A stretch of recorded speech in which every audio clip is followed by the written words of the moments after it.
भारतवर्ष में एक प्रतापी और दानी राजा राज्य करता था। वह नित्य गरीबों और ब्राह्मणों की सहायता करता था।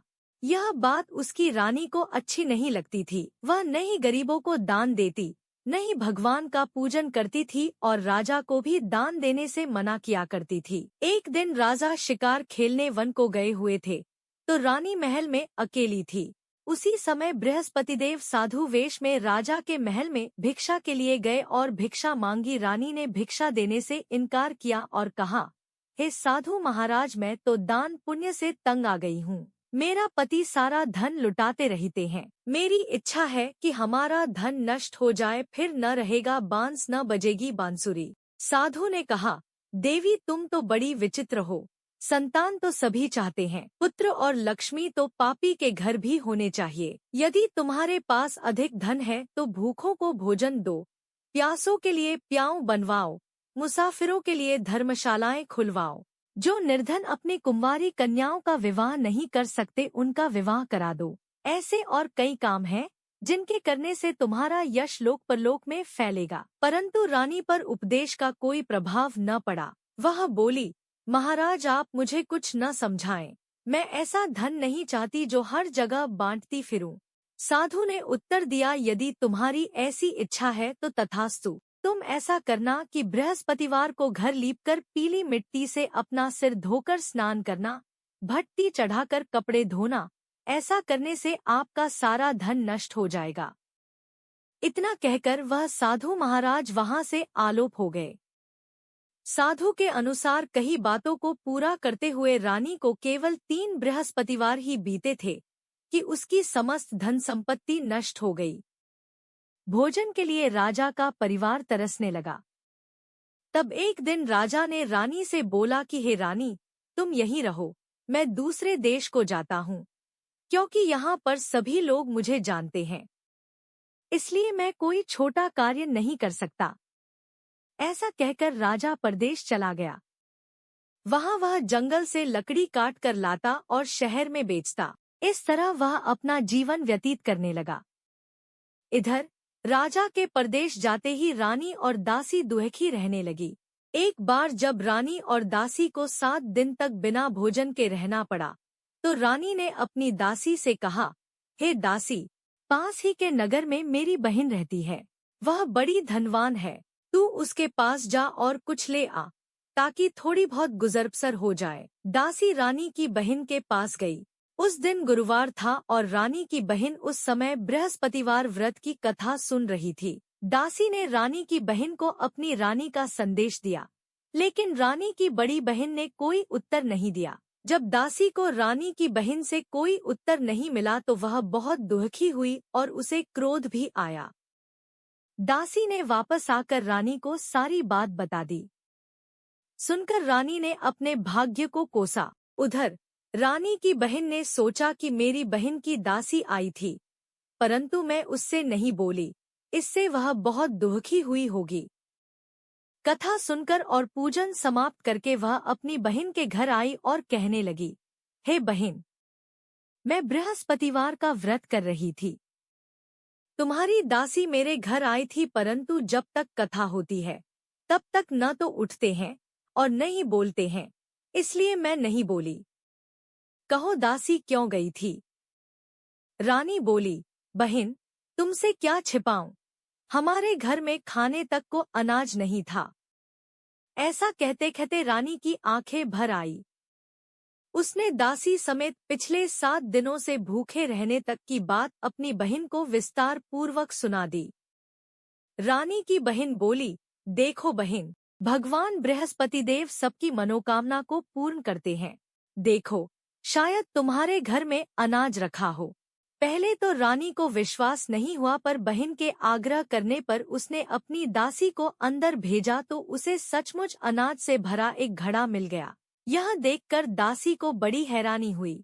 दासी रानी से कहने लगी, हे रानी, जब हमको भोजन नहीं मिलता तो हम व्रत ही तो करते हैं, इसलिए क्यों न इनसे व्रत और कथा की विधि पूछ ली जाए, ताकि हम भी व्रत कर सकें। तब रानी ने अपनी बहन से बृहस्पतिवार व्रत के बारे में पूछा। उसकी बहन ने बताया बृहस्पतिवार के व्रत में चने की दाल और मुनक्का से विष्णु भगवान का केले की जड़ में पूजन करें तथा दीपक जलाएं, व्रत कथा सुने और पीला भोजन ही करें। इससे बृहस्पति देव प्रसन्न होते हैं। व्रत और पूजन विधि बताकर रानी की बहन अपने घर को लौट गई। 7 दिन के बाद जब गुरुवार आया तो रानी और दासी ने व्रत रखा। घुड़साल में जाकर चना और गुड़ लेकर आईं। फिर उससे केले की जड़ तथा विष्णु भगवान का पूजन किया। अब पीला भोजन कहाँ से आए, इस बात को लेकर दोनों बहुत दुखी थे। चूंकि उन्होंने व्रत रखा था, इसलिए बृहस्पति देव उनसे प्रसन्न थे। इसलिए वे एक साधारण व्यक्ति का रूप धारण कर 2 थालों में सुंदर पीला भोजन दासी को दे गए। भोजन पाकर दासी प्रसन्न हुई और फिर रानी के साथ मिलकर भोजन ग्रहण किया। उसके बाद वे सभी गुरुवार को व्रत और पूजन करने लगी। बृहस्पति भगवान की कृपा से उनके पास फिर से धन संपत्ति आ गई, परंतु रानी फिर से पहले की तरह आलस्य करने लगी। तब दासी बोली, देखो रानी, तुम पहले भी इस प्रकार आलस्य करती थी। तुम्हें धन रखने में कष्ट होता था, इस कारण सभी धन नष्ट हो गया, और अब जब भगवान बृहस्पति की कृपा से धन मिला है तो तुम्हें फिर से आलस्य होता है। रानी को समझाते हुए दासी कहती है कि बड़ी मुसीबतों के बाद हमने यह धन पाया है, इसलिए हमें दान पुण्य करना चाहिए, भूखे मनुष्यों को भोजन कराना चाहिए और धन को शुभ कार्यों में खर्च करना चाहिए, जिससे तुम्हारे कुल का यश बढ़ेगा, स्वर्ग की प्राप्ति होगी और पितृ प्रसन्न होंगे। दासी की बात मानकर रानी अपना धन शुभ कार्यों में खर्च करने लगी, जिससे पूरे नगर में उसका यश फैलने लगा। एक दिन रानी और दासी आपस में विचार करने लगी कि न जाने राजा किस दशा में होंगे, उनकी कोई खोज खबर भी नहीं है। उन्होंने गुरु बृहस्पति भगवान से प्रार्थना की कि राजा जहाँ कहीं भी हो, शीघ्र वापस आ जाएं। उधर राजा परदेश में बहुत दुखी रहने लगा। वह प्रतिदिन जंगल से लकड़ी बीन कर लाता और उसे शहर में बेचकर अपने दुखी जीवन को बड़ी कठिनता से व्यतीत करता। एक दिन दुखी हो अपनी पुरानी बातों को याद करके वह रोने लगा और उदास हो गया। उसी समय राजा के पास बृहस्पतिदेव साधु के वेश में आकर बोले, हे लकड़हारे, तुम इस सुनसान जंगल में किस चिंता में बैठे हो, मुझे बतलाओ। यह सुन राजा के नेत्रों में जल भर आया। साधु की वंदना कर राजा ने अपनी संपूर्ण कहानी सुना दी। महात्मा दयालु होते हैं। वे राजा से बोले, हे राजा, तुम्हारी पत्नी ने बृहस्पतिदेव के प्रति अपराध किया था, जिसके कारण तुम्हारी यह दशा हुई। अब तुम चिंता मत करो, भगवान तुम्हें पहले से अधिक धन देंगे। देखो, तुम्हारी पत्नी ने बृहस्पतिवार का व्रत प्रारंभ कर दिया है। अब तुम भी बृहस्पतिवार का व्रत करके चने की दाल व गुड़ जल के लोटे में डालकर केले का पूजन करो। फिर कथा कहो या सुनो। भगवान तुम्हारी सब कामनाओं को पूर्ण करेंगे। साधु की बात सुनकर राजा बोला, हे प्रभु, लकड़ी बेचकर तो इतना पैसा भी नहीं बचता जिससे भोजन के उपरांत कुछ बचा सकूं। मैंने रात्रि में अपनी रानी को व्याकुल देखा है। मेरे पास कोई साधन नहीं जिससे उसका समाचार जान सकूं। फिर मैं कौन सी कहानी कहूं, यह भी मुझको मालूम नहीं है। साधु ने कहा, हे राजा, मन में बृहस्पति भगवान के पूजन व्रत का निश्चय करो। वे स्वयं तुम्हारे लिए कोई राह बना देंगे। बृहस्पतिवार के दिन तुम रोजाना की तरह लकड़ियां लेकर शहर में जाना। तुम्हें रोज से दुगुना धन मिलेगा, जिससे तुम भली भांति भोजन कर लोगे तथा बृहस्पति देव की पूजा का सामान भी आ जाएगा। जो तुमने बृहस्पतिवार की कहानी के बारे में पूछा है, वह इस प्रकार है। प्राचीन काल में एक ब्राह्मण रहता था। वह बहुत निर्धन था। उसके कोई संतान नहीं थी। उसकी स्त्री बहुत मलिनता के साथ रहती थी।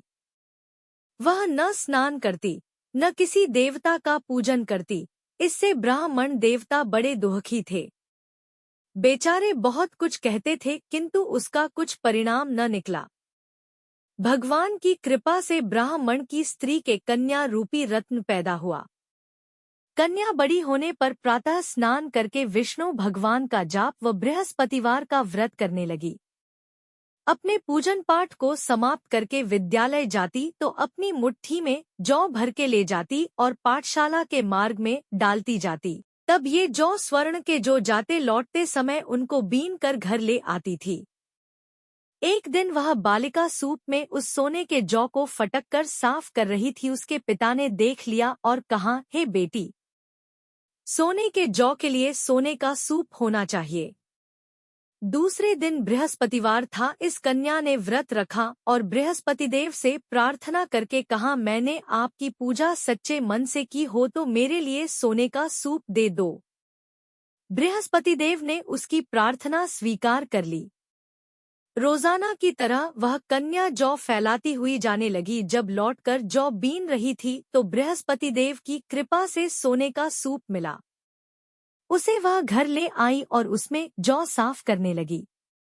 धीरे धीरे समय व्यतीत होने पर फिर वही बृहस्पतिवार का दिन आया। लकड़हारा जंगल से लकड़ी काटकर किसी भी शहर में बेचने गया। उसे उस दिन और दिन से अधिक पैसा मिला। राजा ने चना गुड़ आदि लाकर गुरुवार का व्रत किया।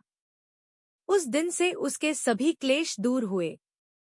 परंतु जब दोबारा गुरुवार का दिन आया तो बृहस्पतिवार का व्रत करना भूल गया। इस कारण बृहस्पति भगवान नाराज हो गए। उस दिन से उस नगर के राजा ने विशाल यज्ञ का आयोजन किया तथा शहर में यह घोषणा करा दी कि कोई भी मनुष्य अपने घर में भोजन न बनावे, न आग जलावे, समस्त जनता मेरे यहाँ भोजन करने आवे। इस आज्ञा को जो न मानेगा उसके लिए फांसी की सजा दी जाएगी। इस तरह की घोषणा संपूर्ण नगर में करवा दी गई।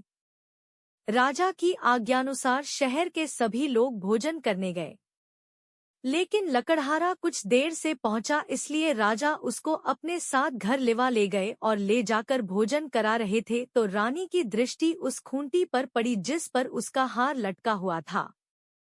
वह वहां पर दिखाई न दिया। रानी ने निश्चय किया कि मेरा हार इस मनुष्य ने चुरा लिया है। उसी समय सिपाहियों को बुलाकर उसको कारागार में डलवा दिया।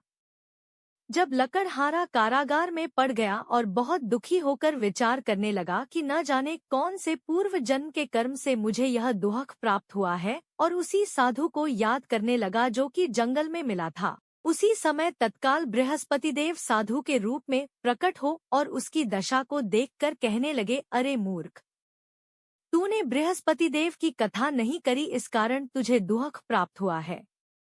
अब चिंता मत कर, बृहस्पतिवार के दिन कारागार के दरवाजे पर 4 पैसे पड़े मिलेंगे। उनसे तू बृहस्पतिदेव की पूजा करना, तेरे सभी कष्ट दूर हो जाएंगे। बृहस्पति के दिन उसे 4 पैसे मिले। लकड़हारे ने कथा कही। उसी रात्रि को बृहस्पतिदेव ने उस नगर के राजा को स्वप्न में कहा, हे राजा, तुमने जिस आदमी को कारागार में बंद कर दिया है वह निर्दोष है। वह राजा है, उसे छोड़ देना। रानी का हार उसी खूंटी पर लटका है। अगर तू ऐसा नहीं करेगा तो मैं तेरे राज्य को नष्ट कर दूंगा। इस तरह रात्रि के स्वप्न को देखकर राजा प्रातःकाल उठा और खूंटी पर हार देखकर लकड़हारे को बुलाकर क्षमा मांगी तथा लकड़हारे को योग्य सुंदर वस्त्र आभूषण देकर विदा करा। बृहस्पतिदेव की आज्ञानुसार लकड़हारा अपने नगर को चल दिया। राजा जब अपने नगर के निकट पहुंचा तो उसे बड़ा आश्चर्य हुआ। नगर में पहले से अधिक बाग, तालाब और कुएं तथा बहुत सी धर्मशाला, मंदिर आदि बन गई हैं। राजा ने पूछा, यह किसका बाग और धर्मशाला है? तब नगर के सब लोग कहने लगे, यह सब रानी और बांदी के हैं। तो राजा को आश्चर्य हुआ और गुस्सा भी आया। जब रानी ने यह खबर सुनी कि राजा आ रहे हैं तो उसने बांदी से कहा कि हे दासी, देख राजा हमको कितनी बुरी हालत में छोड़ गए थे। हमारी ऐसी हालत देखकर वह लौट न जाएं, इसलिए तू दरवाजे पर खड़ी हो जा। आज्ञानुसार दासी दरवाजे पर खड़ी हो गई। राजा आए तो उन्हें अपने साथ लिवा लाई। तब राजा ने क्रोध करके अपनी रानी से पूछा कि यह धन तुम्हें कैसे प्राप्त हुआ है। तब उन्होंने कहा, हमें यह सब धन बृहस्पति देव के इस व्रत के प्रभाव से प्राप्त हुआ है। राजा ने निश्चय किया कि 7 रोज बाद तो सभी बृहस्पति देव का पूजन करते हैं, परंतु मैं प्रतिदिन दिन में 3 बार कहानी कहा करूंगा तथा रोज व्रत किया करूंगा। अब हर समय राजा के दुपट्टे में चने की दाल बंधी रहती तथा दिन में 3 बार कहानी कहता। एक रोज राजा ने विचार किया कि चलो अपनी बहन के यहाँ हो आवें। इस तरह निश्चय कर राजा घोड़े पर सवार हो अपनी बहन के यहाँ को चलने लगा।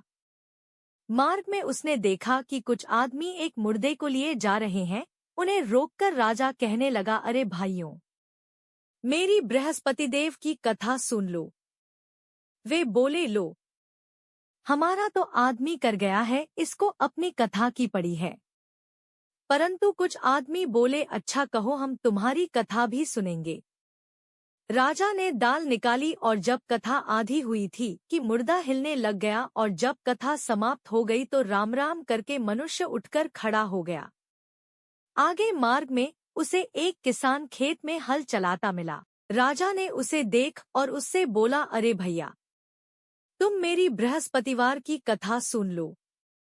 किसान बोला, जब तक मैं तेरी कथा सुनूंगा तब तक 4 हरैया जोत लूंगा। जा अपनी कथा किसी और को सुनाना। इस तरह राजा आगे चलने लगा। राजा के हटते ही बैल पछाड़ खाकर गिर गए तथा उसके पेट में बड़ी जोर का दर्द होने लगा। उस समय उसकी माँ रोटी लेकर आई। उसने जब यह देखा तो अपने पुत्र से सब हाल पूछा और बेटे ने सभी हाल कह दिया तो बुढ़िया दौड़ी दौड़ी उस घुड़सवार के पास गई और उससे बोली कि मैं तेरी कथा सुनूंगी, तू अपनी कथा मेरे खेत पर चलकर ही कहना। राजा ने बुढ़िया के खेत पर जाकर कथा कही, जिसके सुनते ही वह बैल उठ खड़ हुए तथा किसान के पेट का दर्द भी बंद हो गया। राजा अपनी बहन के घर पहुंचा। बहन ने भाई की खूब मेहमानी की।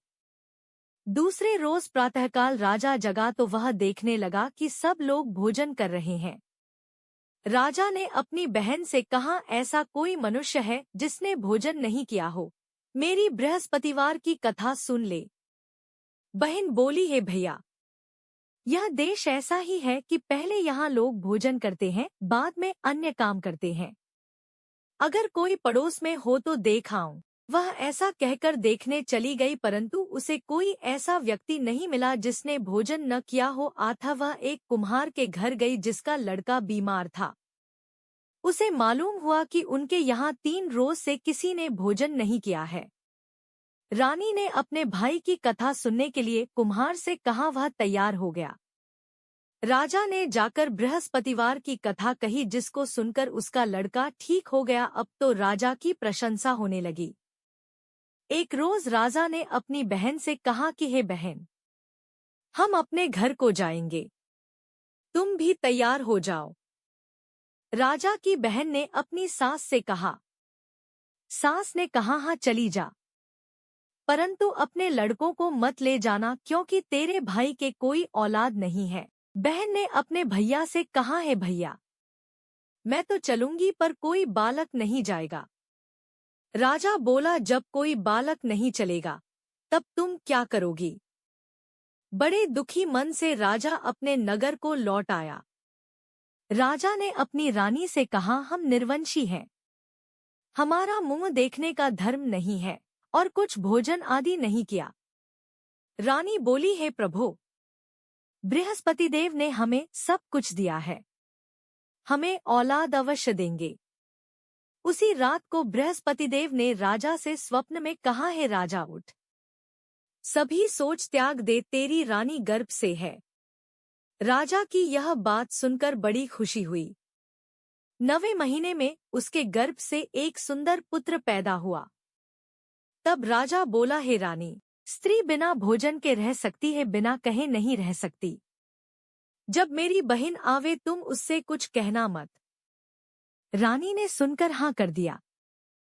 जब राजा की बहन ने यह शुभ समाचार सुना तो वह बहुत खुश हुई तथा बधाई लेकर अपने भाई के यहाँ आई। तभी रानी ने कहा, घोड़ा चढ़कर तो नहीं आई, गधा चढ़ी आई। राजा की बहन बोली, भाभी मैं इस प्रकार न कहती तो तुम्हें औलाद कैसे मिलती। बृहस्पतिदेव ऐसे ही हैं, जैसी जिसके मन में कामनाएं हैं सभी को पूर्ण करते हैं। जो सद्भावना पूर्वक बृहस्पतिवार का व्रत करता है एवं कथा पढ़ता है अथवा सुनता है, दूसरों को सुनाता है, बृहस्पतिदेव उसकी मनोकामना पूर्ण करते हैं। भगवान बृहस्पतिदेव उसकी सदैव रक्षा करते हैं। संसार में जो मनुष्य सद्भावना से भगवान जी का पूजन व्रत सच्चे हृदय से करते हैं तो उनकी सभी मनोकामनाएं पूर्ण करते हैं। जैसी सच्ची भावना से रानी और राजा ने उनकी कथा का गुणगान किया तो उनकी सभी इच्छाएं बृहस्पतिदेव जी ने पूर्ण की थी। इसलिए पूर्ण कथा सुनने के बाद प्रसाद लेकर जाना चाहिए। हृदय से उसका मनन करते हुए जयकारा बोलना चाहिए। बोलो बृहस्पतिदेव की जय, भगवान विष्णु की जय।